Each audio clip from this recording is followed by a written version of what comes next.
लेणी संवर्धन या विषयामध्ये मी कोणामुळे घडलो, तर माझे जे या विषयामधले जे 4 गुरु आहेत त्यांच्याबद्दल एक 2-2 ओळी मी लिहिल्या. त्यावेळी बऱ्याच लोकांना कळलं की नाही, की पुरळकरांना ही जी व्यक्ती आहेत, या ज्या व्यक्ती आहेत, संपर्कात आल्या त्याच्यामुळे पुरळकर या लेणी संवर्धन या विषयाकडे टर्न झाले, म्हणजे वळले. तर ही पोस्ट एवढी व्हायरल झाली की आमच्या तालुक्यातले संदीप मंजेकर म्हणून एक व्यक्ती आहे, जे BMC मध्ये काम करतात. त्या व्यक्तीने मला दुसऱ्याच दिवशी फोन करून एक रिक्वेस्ट केली की पुरळकर, तुम्ही एवढं सगळं फिरताय तर तुम्हाला पुचर आयलंड हे ठिकाण बघायला आवडेल का? तर मी म्हटलं हो चालेल. मी बोललो दांडी मारेन त्यासाठी, कारण ती जागा अशी आहे की तिथे आपल्या सर्वसामान्य लोकांना प्रवेशच नाही. तिथे आधार कार्ड देऊन पास बनवले जातात, अगोदर नावं द्यावी लागतात.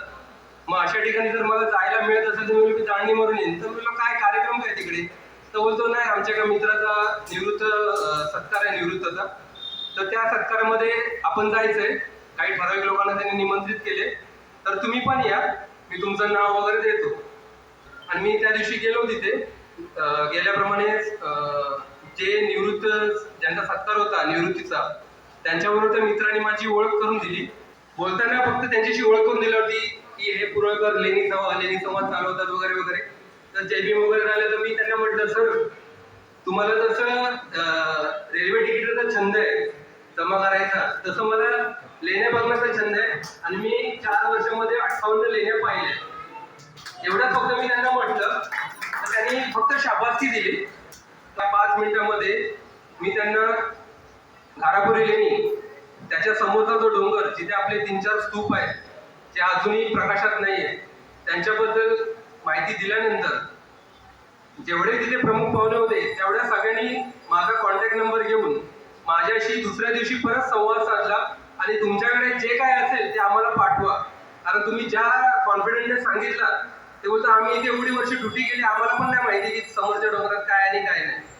तर मी म्हटलं ते प्रत्येकाचं आहे, कारण म्हटलं ज्याने 8 वर्ष बोलतो कॅन्टीन चालवली भाऊच्या धक्क्यावरती, त्याला सकाळीच मी विचारलं क्रिक आयलंड हे कुठे आहे?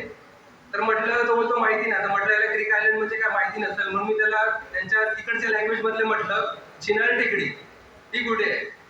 तो बोलतो नाही मालूम यार. अरे बोला वो सामने जो है ना उसको ही चिनार टेकडी बोलते, उसको ही क्रिक आयलंड बोलते. बोलतो क्या बात आहे. पण नंतर मला ते कळलं ते ऑफिसर्स कडून की तिथे एंट्री नाहीये, कारण तो रिस्ट्रिक्टेड एरिया आहे, PPTच्या अंडर आहे. आणि मी जिथे गेलो पुचर आयलंड तिथं पण तो रिस्ट्रिक्टेड एरिया आहे. माझं फक्त एवढंच होतं की जर मी या कामासाठी तिथे गेलो होतो, जर समोरच्या डोंगरामध्ये आपले अवशेष आहेत, घारापुरी किंवा घारापुरीच्या समोर आहेत अवशेष आपले, तर म्हटलं इथे पण काहीतरी असू शकेल. म्हणून त्या निमित्ताने तिथे पाहायला गेलो. तर एक स्वप्न पूर्ण झालं की पुचर आयलंड सारख्या ठिकाणी आपल्याला ते जाता आलं. आणि त्याला रावस्ती बुद्ध विहार हे त्याला कारणीभूत ठरलं, कारण त्यांच्या त्या दिवशीच्या त्या व्याख्यानामुळे मी ती पोस्ट लिहिली. त्या पोस्ट लिहिल्यामुळे त्या मित्राला ते कळलं, त्याने मला तिकडे निमंत्रित केलं. त्यासाठी मी श्रावस्ती बुद्धविहाराचे पुन्हा एकदा आभार मानतो. जय भीम, नमो.